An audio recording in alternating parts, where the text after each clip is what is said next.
साथियों नमस्कार। आज फिर मैं एक नया प्रेरक प्रसंग लेकर के आपके बीच उपस्थित हूँ।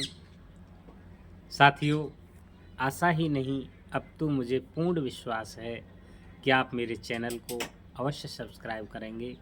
जिन साथियों ने मेरे चैनल को सब्सक्राइब नहीं किया है वो सब्सक्राइब अवश्य करें।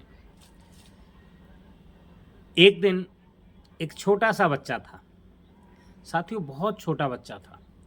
और उस छोटे से बच्चे ने अपने पापा से कहा कि पापा, मेरे जीवन की कीमत क्या है? मेरे जीवन की कीमत क्या है? उसका पापा उस छोटे से बच्चे की इस बात को सुनकर बहुत ही अचंभित हुआ, आश्चर्य हुआ कि आज मेरा बेटा क्या पूछ रहा है। पर बेटे ने जैसे ही इस प्रश्न का जवाब चाहा तो पापा का दायित्व भी बनता है कि उसको जवाब देना या संतुष्ट करना। उस पापा ने क्या सुंदर जवाब दिया। पापा ने बताया कि बेटा, मैं एक पत्थर आपको दे रहा हूं और उस पत्थर को लेकर के आप बाजार जाइए। बाजार जाकर उसकी कीमत निकलवाइए कि उसकी कीमत क्या है। निश्चित रूप से आपसे लोग पूछेंगे कि आप इसको कितने में बेच रहे हैं, तो आप बिल्कुल शांत रहना, बोलना मत। उस पत्थर की कीमत आप अपनी 2 उंगलियों को ऊपर उठाकर बताना। इस तरीके से 2 उंगलियों को ऊपर उठा करके उस पत्थर की कीमत बताना। बेटा ने वैसा ही किया और बेटा उस पत्थर को लेकर के बाजार की तरफ चला। बाजार की तरफ जैसे ही मित्रों निकला वो, तो एक बुढ़िया जो उस पत्थर को देख रही थी उससे पूछा कि भैया, क्या आप इस पत्थर को बेच रहे हो? तो उसने हाँ में जवाब दे दिया, गर्दन हिला करके, क्योंकि पिताजी ने बोलने से मना कर दिया था। तो बोले, बुढ़िया का दूसरा जवाब था, प्रश्न था कि इसको कितने में बेच रहे हो, क्या कीमत है इसकी?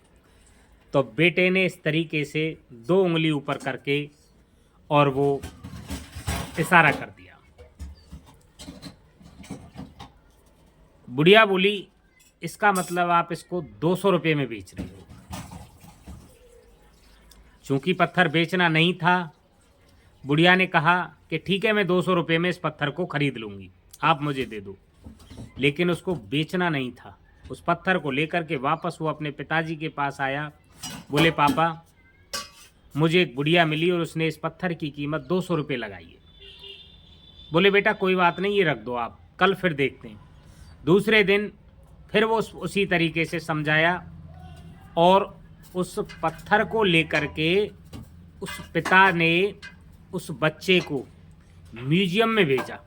म्यूजियम होते संग्रहालय, जहाँ पुरानी ऐतिहासिक जो संपत्ति होती है, धरोहर होती है, वो रखी होती है। उस जगह पर उस बच्चे को उसके पिता ने भेज दिया। जैसे ही वो म्यूजियम की तरफ बढ़ा, म्यूजियम में पहुंचा, तो म्यूजियम के पास एक आदमी उसको देख रहा था। वही बात फिर उसने पूछी, क्या भैया आप इस पत्थर को बेच रहे हो? उसने बोल दिया हाँ, गर्दन हिला करके। लेकिन जैसे ही उसने दूसरा प्रश्न किया कि आप इसको कितने में बेच रहे हो, तो फिर वही जवाब उस बच्चे का, कीमत 2, बिना बोले, उंगलियों का इशारा करके। इस म्यूजियम के पास खड़े आदमी ने बोला, इसका मतलब आप इसे 20,000 रुपये में बेचना चाहते हो? बच्चे ने कह दिया हाँ, यस, गर्दन हिला करके। तो वो आदमी बोला कि ठीक है, मैं इसको 20,000 रुपये में भी खरीद लूँगा। लेकिन उसको भी नहीं बेचना था।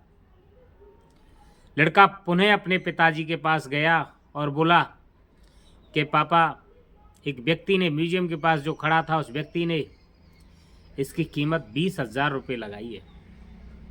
बोले बेटा रख दीजिए, कल फिर देखते हैं। तीसरा दिन हुआ और तीसरे दिन फिर पापा ने उससे कहा कि बेटा आज आखिरी दिन है, आज और इस पत्थर को लेकर के तुम्हें जाना है। और उस जगह पर भेजा गया जिस जगह पर बहुमूल्य कीमती पत्थर बिछते हैं। बोले वहाँ पर 4 दुकानें बनी हुई हैं जहाँ बहुमूल्य पत्थर बनते हैं, वहाँ आप इस पत्थर को ले जा करके जाइए। तो तीसरे दिन फिर वो बच्चा उस पत्थर को लेकर के उन दुकानों के पास पहुंच जाता है। वहाँ एक आदमी उस बच्चे को देखता है और उस पत्थर पर निगाह टिकाए हुए रखता है।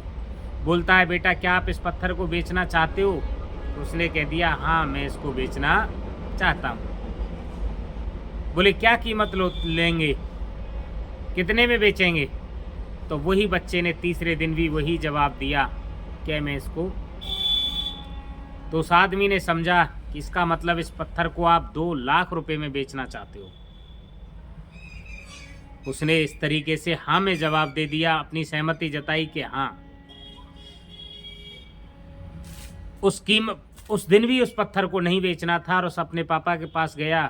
बोले पापा मेरी बात समझ में नहीं आती है कि इस पत्थर को लेकर के मैं पहले दिन गया तो बुढ़िया ने 200 रुपये लगाए, दूसरे दिन म्यूजियम के पास गया तो 20,000 रुपये लगाए, और आज मैं जब उसकी बहुमूल्य कीमती पत्थरों की दुकान के पास खड़ा हुआ हूँ तो वहाँ पर 2 लाख रुपये इस पत्थर की कीमत लगाई।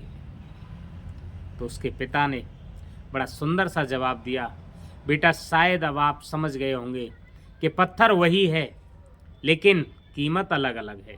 उसी तरीके से बेटा तुम्हारे जीवन की कीमत है, आप किस जगह पर खड़ा होना चाहते हो। आप 200 रुपये वाली जगह पर खड़ा होना चाहते हो तो आपके जीवन की कीमत 200 रुपये हो सकती है, और आप यदि 2 लाख रुपये वाली जगह पर खड़ा होना चाहते हो तो आपके जीवन की कीमत 2 लाख रुपये भी हो सकती है। इसलिए मनुष्य को अपनी कीमत का आंकलन स्वयं करना चाहिए, स्वयं ही अपनी कीमत आंक लेनी चाहिए कि हमें किस जगह पर खड़ा होना है। मित्रों, इस कहानी का कहने का केवल यही उद्देश्य था कि हमें अपने जीवन की कीमत का अंदाज स्वयं लगा लेना चाहिए। यदि हम अच्छे कर्म करते हैं तो हमारी कीमत, हमारे जीवन की कीमत अच्छी लगेगी, और यदि हम अच्छे कर्म नहीं करते हैं तो जीवन की कीमत कम लगेगी। साथियों नमस्कार।